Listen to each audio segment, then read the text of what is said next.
సాయంత్రం 6 గంటలకి cultural programmes కూడా స్టార్ట్ అవుతున్నాయి.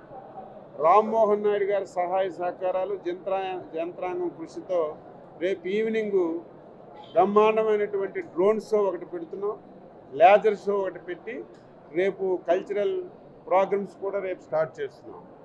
ఇక రేపు రాత్రికి ఈ కార్యక్రమాలు అయితే ఎల్లుండి ఉదయం మిగతా కార్యక్రమాలన్నీ కొనసాగుతూ ఎల్లుండి రాత్రి 12:05 రాష్ట్ర ప్రభుత్వం తరఫున పట్టు వస్త్రాలు సమర్పించి మనకి ఈ వేడుకల్ని ప్రారంభోత్సవం చేస్తాం.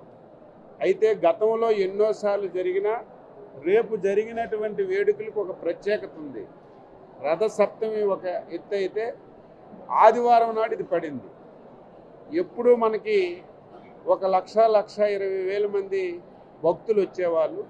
ఈసారి జిల్లా యంత్రాంగం కానీ ఆదివారం పడడం వల్ల దీని ప్రాముఖ్యతను దృష్టిలో పెట్టుకొని ఈసారి 2 లక్షల మంది భక్తులు వస్తారని చెప్పి అంచనా వేస్తున్నాం.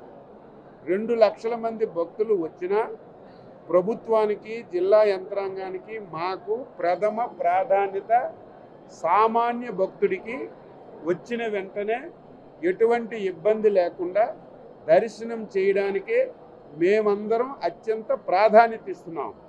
మాకు సామాన్య భక్తుడే ప్రథమ ప్రాధాన్యత. సామాన్య భక్తుడు ఎక్కడ కూడా ఇబ్బంది పడకుండా వాళ్ళకి దర్శనం చేసి పంపించే విధంగా బ్రహ్మాండమైనటువంటి ఏర్పాట్లు చేసాం.